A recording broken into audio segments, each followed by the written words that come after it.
नमस्कार, मी सुदर्शन सुर्वे आणि तुम्ही पाहत आहात न्यूज डंका. आजचा विषय फक्त मनाचे श्लोक इतकाच नाहीये. हा विषय आहे राजकारणातल्या बदलत्या भूमिका, निवडक आक्रमकता आणि सोयीस्कर शांततेचा. कारण इथे प्रश्न श्लोकाचा नाहीये, प्रश्न आहे सातत्याचा, प्रामाणिकपणाचा आणि लोकांच्या विश्वासाचा. मुंबई महापालिकेच्या शाळांमध्ये मनाचे श्लोक सक्तीचे करण्याचा प्रस्ताव किशोरी पेडणेकर यांनी मांडला आणि अचानकच अनेकांना संस्काराची आठवण झाली. रामदास स्वामी, छत्रपती शिवाजी महाराज, डॉक्टर बाबासाहेब आंबेडकर हे सगळे संदर्भ पुढे आले. सांगितलं गेलं की हे श्लोक धार्मिक नाहीत तर व्यक्तिमत्व घडवणारे आहेत. हे सगळं ऐकायला योग्य आहे, पण प्रश्न इथेच उभा राहतो. ज्या लोकांना काही काळ या सगळ्या परंपरा, संत आणि हिंदू विचारांची जणू आठवणच नव्हती, त्यांनाच अचानक मनाचे श्लोक इतके महत्त्वाचे कसे वाटायला लागले? हा बदल नेमका कशामुळे? याचं उत्तर शोधायचं असेल तर अलीकडच्या निवडणुकाचे निकाल पाहावे लागतील. विधानसभा, राज्यसभा आणि महापालिका तिन्ही ठिकाणी उबाटाची अक्षरशः धुळधाण. हा साधा पराभव नव्हता, हा जनतेचा स्पष्ट संदेश होता. अनेकांच्या मते घेतलेल्या मुस्लिम तुष्टीकरणाच्या भूमिकेमुळे हिंदू मतदारांनी त्यांच्यापासून दूर जाण्याचा निर्णय घेतला आणि त्यांना थेट जागा दाखवली. त्यामुळे अचानक बदललेली ही भाषा पाहून सरळ प्रश्न निर्माण होतो. ही भूमिका खऱ्या विचारांमधून आलेली आहे का, की पराभवानंतर सुरू झालेली डॅमेज कंट्रोलची रणनीती आहे? आणि याच पार्श्वभूमीवर आणखी एक मोठा प्रश्न उभा राहतो. उभाटा आता परतीच्या मार्गावर वळण्याचा प्रयत्न तर करत नाही ना? आणि इथेच एक अत्यंत थेट आणि अस्वस्थ करणारा प्रश्न उभा राहतो. किशोरी पेडणेकर जेव्हा मुंबईच्या महापौर होत्या तेव्हा हा विचार का आला नाही? त्या काळात त्यांच्याकडे सत्ता होती, निर्णय क्षमता होती, शिक्षणाशी संबंधित धोरणांवर प्रभाव टाकण्याची ताकद होती. मग त्यावेळी मनाचे श्लोक शाळांमध्ये आणण्याचा प्रस्ताव का मांडला गेला नाही? त्यावेळी संस्काराचा प्रश्न नव्हता का? त्यावेळी मुलांच्या घडणीकडे लक्ष देण्याची गरज नव्हती का? जर आज हा विषय इतका महत्त्वाचा वाटतोय तर तो त्यावेळी का वाटला नाही? की त्यावेळी राजकीय गरज नव्हती आणि आज आहे? हा प्रश्न लोक विचारणारच.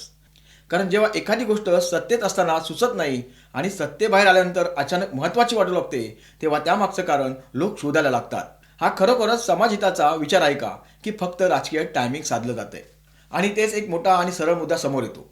मव्याच्या काळातील भूमिका. मव्याची सत्ता आल्यानंतर हिंदुत्व खुंटीला टांगल्याचे संकेत कुणी दिले होते?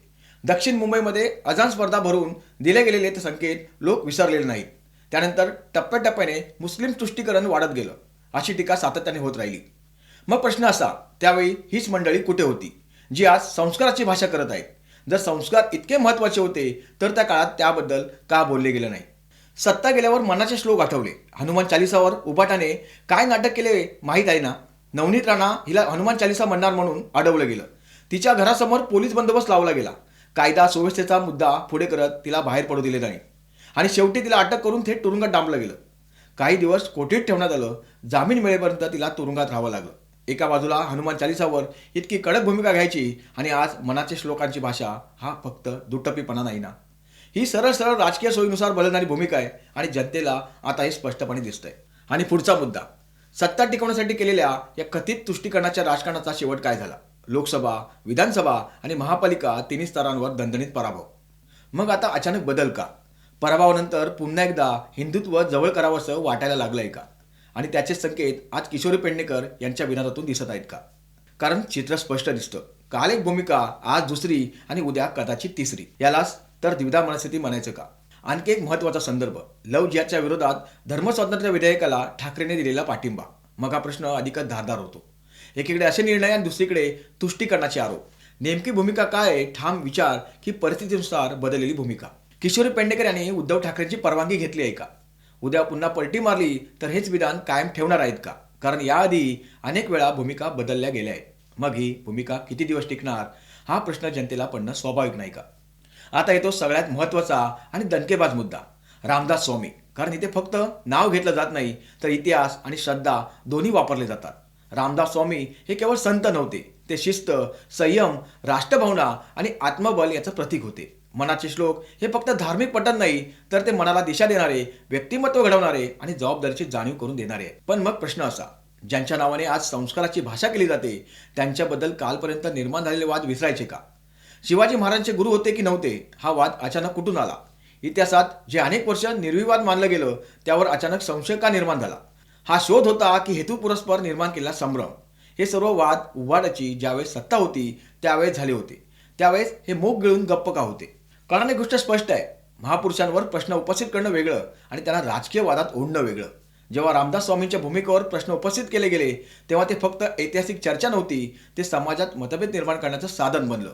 आणि आज तेच नाव वापरून संस्कार सांगितले जात आहेत. मग जनता विचारते, तेव्हा रामदास स्वामी चुकीचे होते का आणि आज अचानक योग्य झाले? की तेव्हा राजकारण होतं आणि आजही राजकारणच चालू आहे?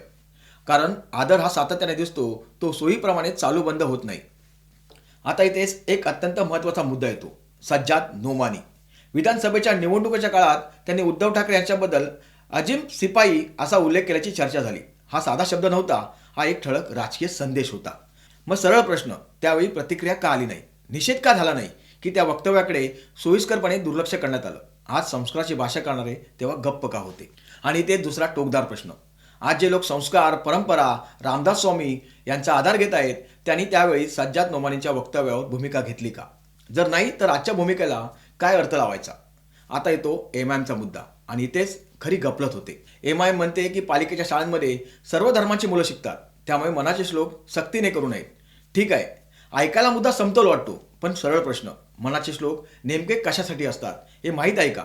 मनाचे श्लोक कोणाला एका धर्मात रूपांतरित करण्यासाठी नाहीत, ते कोणावर धर्म लादण्यासाठी नाहीत.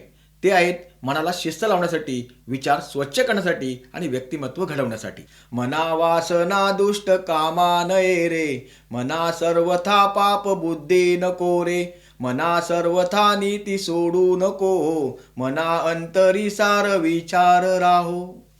विचार कसा करावा, राग कसा आवरावा, अहंकार कसा टाळावा, चांगलं कसं वागावं हे शिकवणारे श्लोक आहेत. मग यात विरोध नेमका कशाला? जर शाळांमध्ये मुलांना चांगले विचार दिले तर त्यात चुकीचं काय आहे? की इथे मुद्दा संस्कार नसून फक्त कोणाचे संस्कार हा आहे.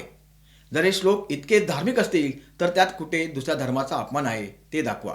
आणि जर ते फक्त मूल्य शिक्षण असेल तर मग विरोधाचा आधार काय? कारण एक गोष्ट लक्षात ठेवली पाहिजे, चांगले विचार कोणत्याही धर्माचे विरोधक नसतात. मग प्रश्न पुन्हा तिथेच, एमआयएमचा विरोध तत्वांवर आहे की राजकारणावर? आता आणखी एक मुद्दा, डॉक्टर बाबासाहेब आंबेडकरांचा संदर्भ दिला जातो, पण बाबासाहेबांचा विचार नेमका काय होता? त्यांनी नेहमी विवेक, तर्क आणि समानता यावर भर दिला.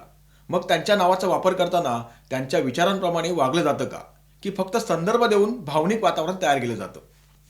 तसंच शिक्षण हा अत्यंत संवेदनशील विषय आहे. शाळांमध्ये काय शिकवायचं, कसं शिकवायचं हे ठरवताना एक व्यापक दृष्टी लागते. जर मनाचे श्लोक शिकवायचे असतील तर त्यासोबत संविधानिक मूल्य, वैज्ञानिक दृष्टिकोन आणि सर्वधर्मीय समज यांचाही समावेश असायला हवा, नाहीतर हा वाद थांबणार नाही. आणि म्हणूनच पुन्हा तोच मुद्दा, भूमिका बदल. काल एक भूमिका, आज दुसरी आणि उद्या कदाचित तिसरी.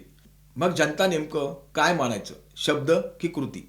आजचा मतदार फक्त ऐकत नाही, तो सगळं लक्षात ठेवतो. कोण कधी काय बोललं, कधी गप्प बसलं आणि कधी अचानक बदललं, हे सगळं त्याच्या लक्षात असतं. त्यामुळेच हा विषय फक्त मनाचे श्लोक यापुरता मर्यादित नाहीये, हा विषय आहे विश्वासाचा. शेवटी एकच, राजकारणात भूमिका बदलणं सोपं आहे, पण विश्वास टिकवणं खूप कठीण आहे. आणि एकदा विश्वास तुटला की कोणताही श्लोक, कोणतीही भाषा तो परत आणू शकत नाही. तुम्हाला काय वाटतं, हा खरंच विचारांचा बदल आहे की फक्त राजकीय सोय? सज्जाद नोमानींच्या वक्तव्यावर स्पष्ट भूमिका घ्यायला हवी होती का?